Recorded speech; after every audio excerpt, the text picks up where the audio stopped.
Bismillahirrohmanirrohim. Assalomu alaykum barchaga. Avvalambor o'zimni qisqacha tanishtiradigan bo'lsam, men Amirov Sarvar. Hozirda O'zbekiston Milliy pedagogika universiteti magistratura bosqichida o'qib kelyapman. O'zim 2023-yilga o'tkazilgan talabalar o'rtasidagi respublika olimpiadasi, ya'ni fizika fani bo'yicha o'tkazilgan olimpiada g'olibiman. Bu videomizni chiqarishdan asosiy maqsad ko'pchilikka tanish bo'lgan Irodov fizika masalalar to'plamining o'zbekcha variantdagi yechimlarini qilish. Nasib bo'lsa bu birinchi videomiz. Bugun mana sanamiz 25-may 2025-yil.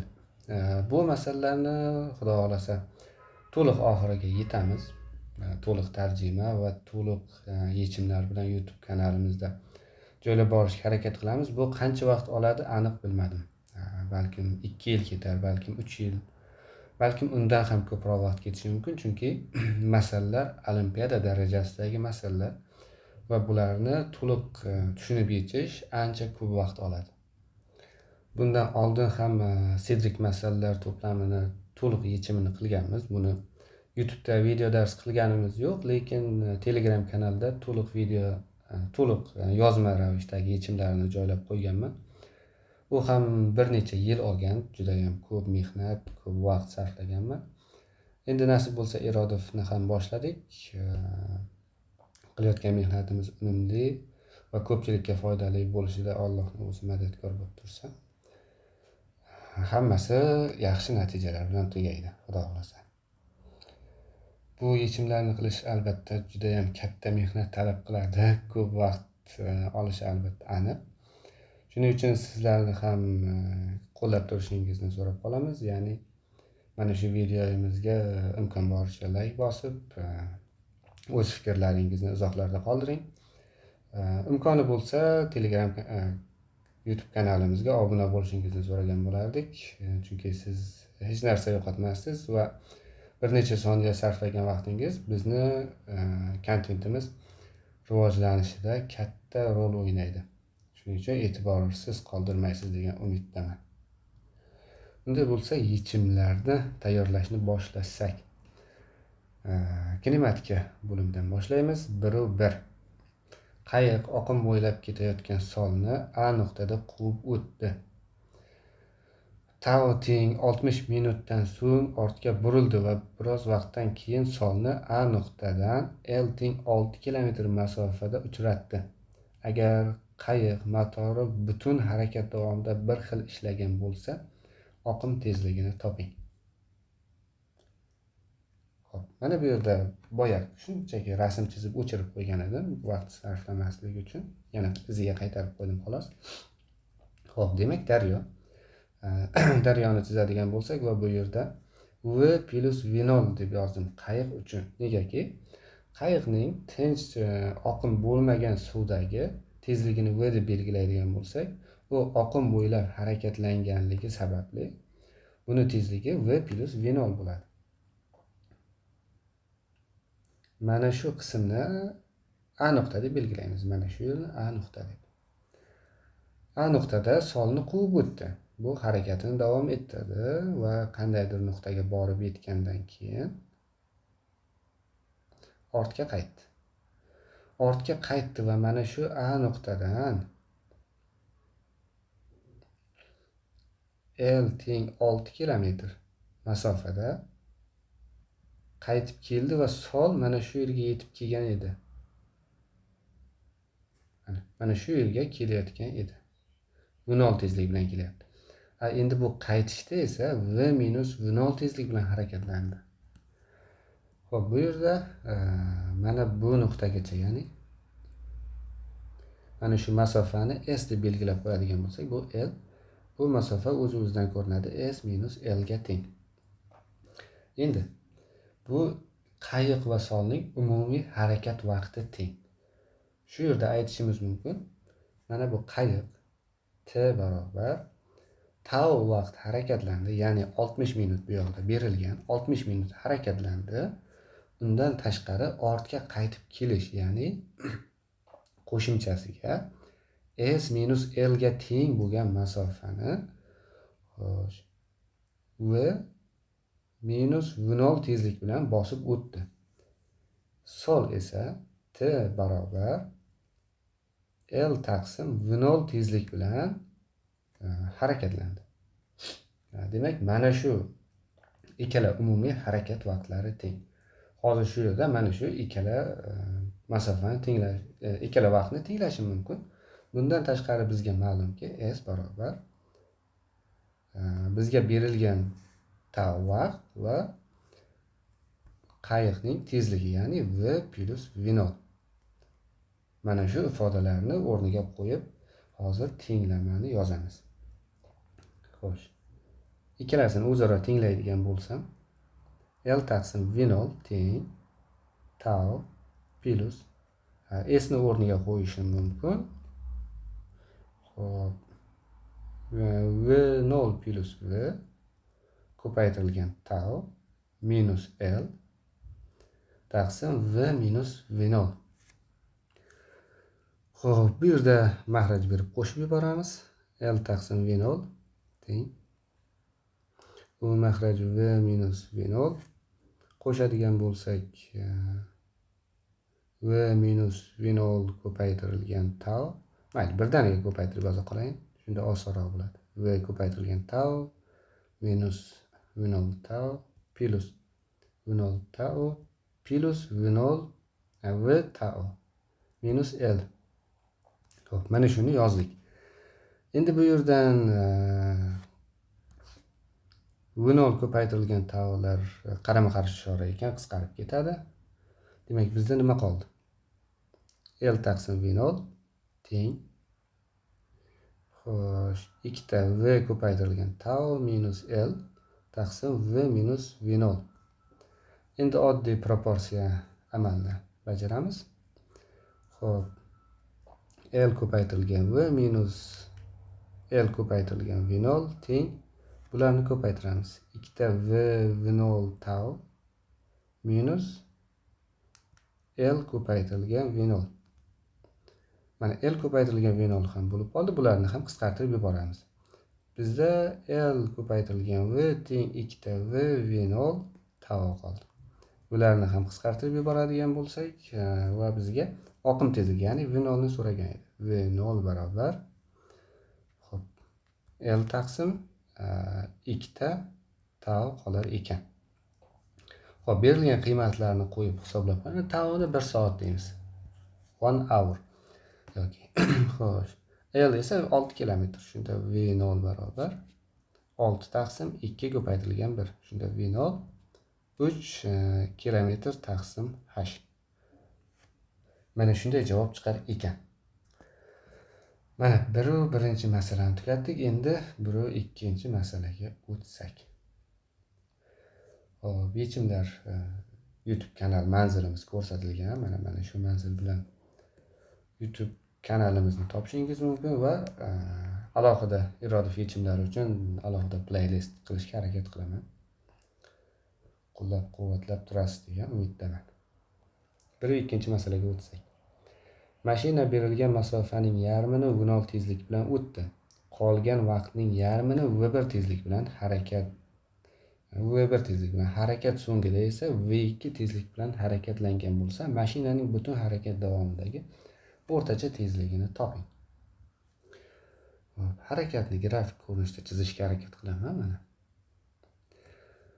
Mana shunday butun yo'l bo'ladigan bo'lsa, buni yarmini aytayaptiki, V0 tezlik bilan o'tdi.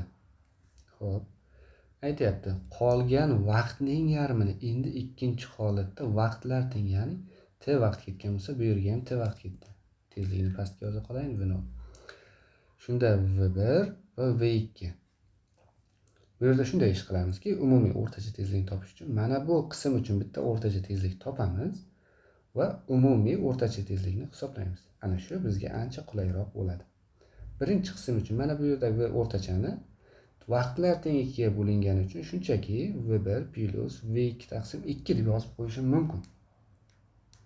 Qandaydir V' deylik. Endi umumiy o'rtacha tezlik esa V o'rtacha V0 va V' uchun o'rtacha topishim kerak. Bu yerda yo'llar teng, ya'ni mana bu masofa bilan bu masofa o'zaro teng. Shu sababli yo'l teng 2 ga bo'lingandagi o'rtacha tezlik topish formulasiga qo'yib yuboraman. Bu formulani ko'pchilik biladi. 2 V1 V2 taqsim V1 plus V2 bo'lardi.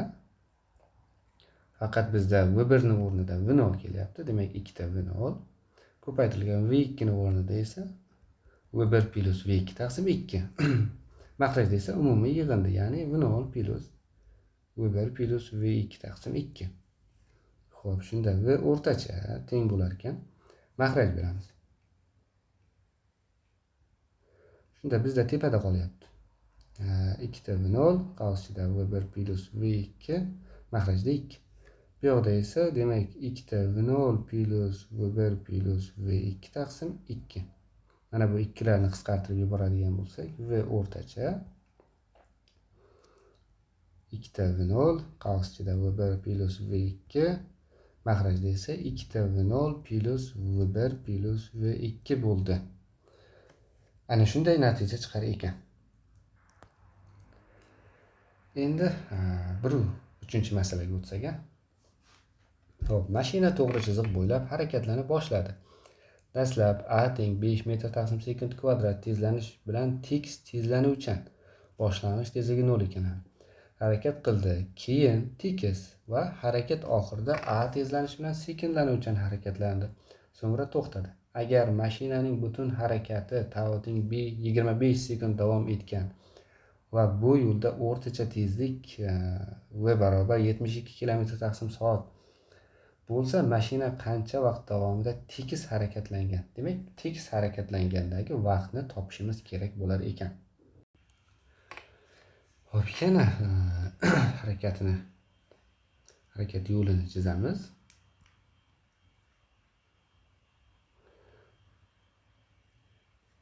Mana shunday bo'ladigan bo'lsa, qandaydir yo'l bosib o'tdi tekis tezlanuvchan bilan. Xo'p, s masofa bosib o'tdi deylik.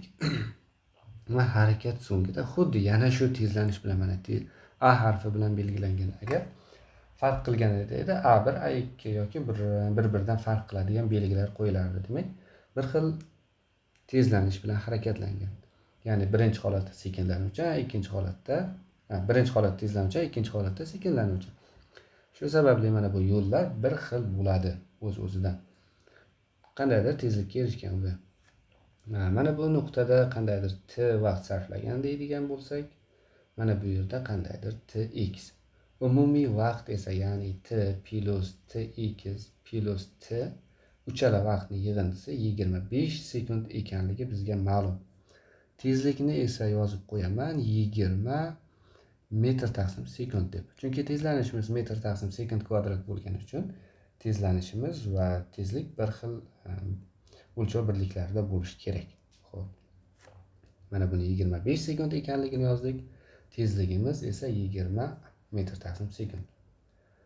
Xo'p, bizga mana bu tx kerak.